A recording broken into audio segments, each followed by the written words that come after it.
Cet homme ne sort jamais de chez lui sans appareil photo. Il scrute et fixe des paysages, parfois des visages, toujours. En argentique, en numérique, en noir et blanc ou en couleur, Daniel Vélez garde le Pays Basque à l'œil depuis plus de 30 ans. Daniel ouvre les yeux à Saint-Jean-de-Luz en 1938. Une enfance passée au rythme du port, des bateaux de pêche et des débarquements de poissons. Le jeune Lusien ne se lassera jamais de ce spectacle qu'il fixera sur des centaines de clichés. On voyait le port de là où j'habitais, donc on voyait s'il y avait un peu de mouvement, mais on savait quand est-ce que les bateaux arrivaient, c'était toujours... Bon, et tu venais sur le port, tu venais... ben voilà, quoi, tu venais faire tout. Si tu étais petit, tu es accompagné par la grand-mère, par l'oncle, surtout quand tu habitais autour, quoi. Tous ceux de la rue de la République, les Bayolas et tout ça, on était sur le port. C'est certainement sentimental, mais c'est vrai que... Ah, et puis c'est bien, et puis ça discute, c'est truc. Il y a de la vie, quoi, c'est tout. Et moi, la photo, c'est ça, c'est la vie. Je photographie les gens. J'ai pas beaucoup de belles photos du port. Peut-être que je sais pas faire des belles photos, mais belles photos tombées de la nuit, au lever du soleil, ou comme ça et tout ça. J'avais pas beaucoup. Par contre, j'ai plein de photos quand ils débarquent du poisson. Voilà. Je suis sûr que tu restes là, tu restes 1 heure. Et tu vas repartir, il t'aura eu quelque chose. Voilà, un bateau qui va passer, un petit bateau qui va passer, quelqu'un qui va venir, ils vont venir avec des filets. Enfin, il y a toujours une activité. Les parents de Daniel étaient photographes, tenaient une boutique dans la rue Gambetta. Le père, passionné de technique, teste lui-même chaque nouvel appareil. Son fils le suit au fronton.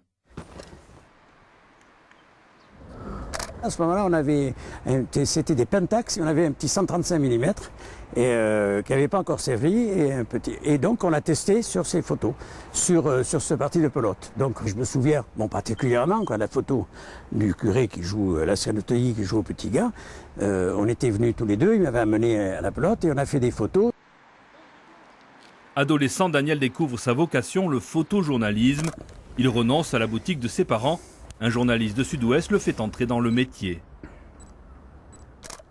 Comme j'étais assez libre, dans la mesure où je n'avais pas d'horaire, je travaillais sur commande, je faisais des mariages, je disais aux gens vous venez tel jour et tout. J'étais souvent libre et je partais avec lui. Et alors là, j'ai commencé à faire pas mal de reportages.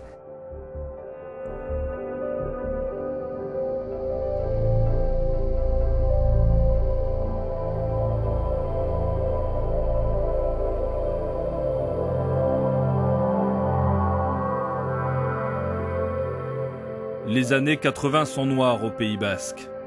Marquées brutalement par les attentats du GAL, groupe armé qui vise les membres de l'ETA vivant en France, Daniel suit jour après jour ce dossier.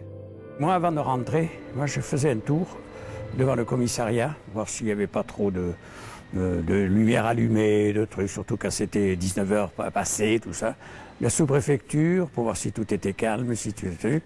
L'APJ, à la villa qu'ils avaient en haut là-bas, là aussi pour voir le truc, et passer par le petit Bailleul. Et un soir de septembre 85, rue Paneco. Il y avait du sang partout.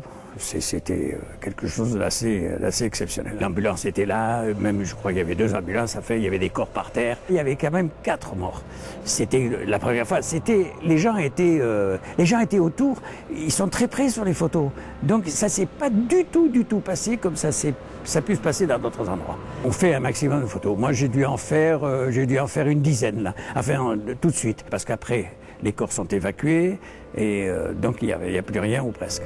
Le photographe gardera longtemps cette image de journaliste de polar, passant ses journées à écouter la police à son insu pour avoir la bonne info.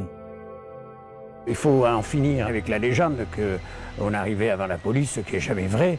Ils font leur boulot, donc on arrivait. Par contre, ce qu'il y avait, c'est qu'à l'époque, on avait des scanners. Voilà. Bon. Et on entendait, on était toujours à l'écoute, puisque on en avait donc un au bureau, un à la maison, un dans la voiture. Sorti des années de plomb, Daniel parcourt le Pays Basque, suit le rugby, la pelote, partage la vie des bergers. Le photojournalisme, c'est la rencontre avec les gens. Les photos qu'il préfère, ce sont celles qui illuminent l'expression des visages.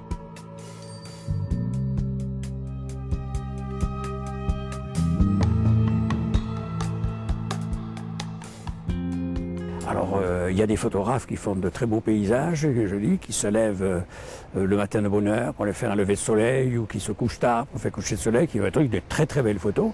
J'en connais, il y en a plein ici, parce qu'il y a de très très très bons photographes. Et puis il y a le photojournalisme, c'est ma vie, et puis c'est ça que j'ai aimé. Et puis voilà, rester enfermé, c'est pas... Et là, avant, le labo, ça me plaisait pas beaucoup. Maintenant, l'ordinateur, ça me plaît pas beaucoup. Par contre, s'il faut sortir pour aller faire 3-4 photos, je suis partant. Si vous avez un bon fait divers à me proposer. Daniel s'occupe aujourd'hui de son site internet. Il se fait aider par son neveu pour l'informatique. 14 ans après sa retraite, il n'arrive pas à dompter son ordinateur.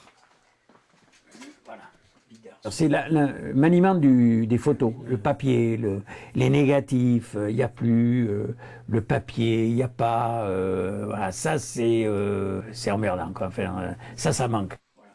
Il met ainsi à disposition gratuitement ses archives personnelles, de temps en temps selon les envies, mais surtout toujours en lien avec l'actualité. L'œil du journaliste a jamais aiguisé et l'appareil photo à portée de main.